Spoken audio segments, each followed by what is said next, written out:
But on to what we're really here to discuss. The story of the night Yes. is the rivalry finally coming to some type of point where we can decide who was the dirtier friend. Yep. Jorge Masvidal or Colby Covington. Pick your side. This is like a civil war that goes back to when they were both an American top team, Yeah. just trashing on each other. And then eventually it led to them getting kicked out of the gym. I think they were both kicked They out both of the got gym. kicked out. Yeah. So you have Colby Covington, who's I'd say he's a very well-rounded fighter. Mm-hmm. He's got great wrestling, and he's got pretty solid boxing for someone who isn't known to be like this heavy striker. No, his boxing is very good though. Yeah. And then you have Jorge Masvidal, whose boxing is on another level. The way that he can call out a moment in the fight where he sees that he has an opening, he takes that opportunity. He's like a snake. He strikes and puts you down. Yeah, and Masvidal is really good as well, and we saw it against Darren Till. Is that whenever he sees that opening, he will make you bite on something to open that, to get that opening back, and that's when he capitalizes on it. Masvidal has that that step and left hook, and that's the one that he knocked out Darren Till with, and he's used it before in other fights, and it's crazy how he knows that will work every single time. He used it against Kamaru Usman, and I mean he was probably just like barely off from landing that before until Usman knocked him out in that first round in the second fight. And so there's a lot going into that, but we also have Covington, who's became a whole mixed martial artist.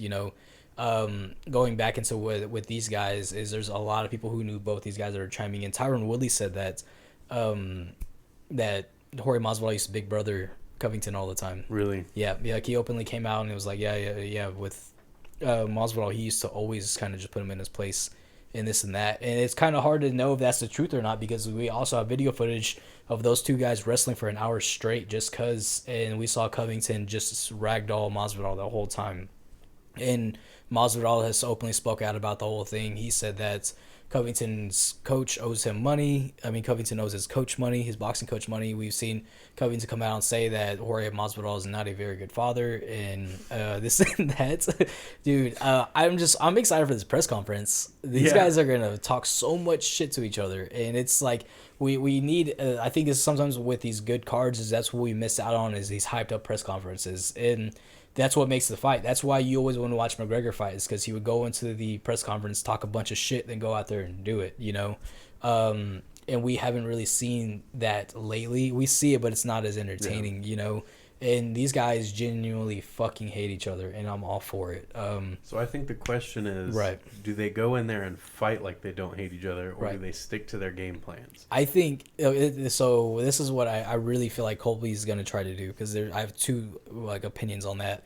Is that I think Colby's going to go back to his wrestling roots and let Jorge Masvidal know, hey, I'm still better than you. I think that honestly. I'd love to see it. Yeah. If I'm being honest, I personally would love to see it. It wouldn't be a fan favorite fight, but it would be just an absolute he just bully him. And then with Masvidal, I'd love to see him laugh while doing it. Yeah, just talking shit the whole time. Yeah. Where's your kid at? So it's like going into Masvidal's side though. I see Masvidal looking for a crazy knockout like he did against Ben Askren against Colby Covington. I don't see him running off the fucking gate with a flying knee. But I'm sure he's planning for something to make Colby bait on it because he knows that, hey, with these guys, I can just kind of do whatever I want.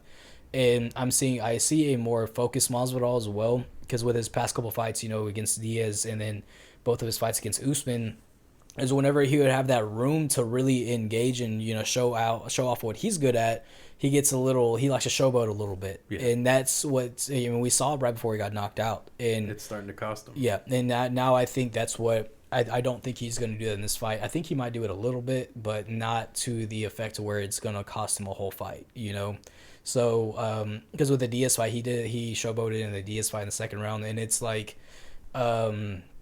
with that is like he probably could just finish that fight right then and there if he wanted to, because he beat the shit out of Nate Diaz. People say it's a good fight. It's like, no, that was a dominating fight.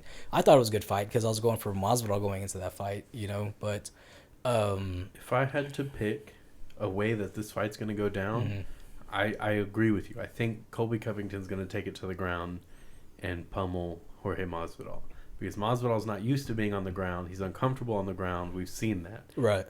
Or at the very least up against the cage.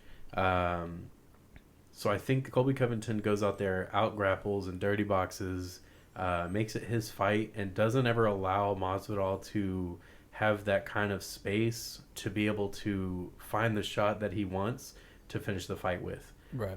That's my thoughts. So your pick for this main event is Colby Covington? Colby Covington, I'd say by decision. By decision. I'm going Jorge Masvidal, second round knockout. All right. Calling it around, calling the stoppage and everything. Yep. Well, what are your thoughts? Let us know. UFC 272 is going to be a big one.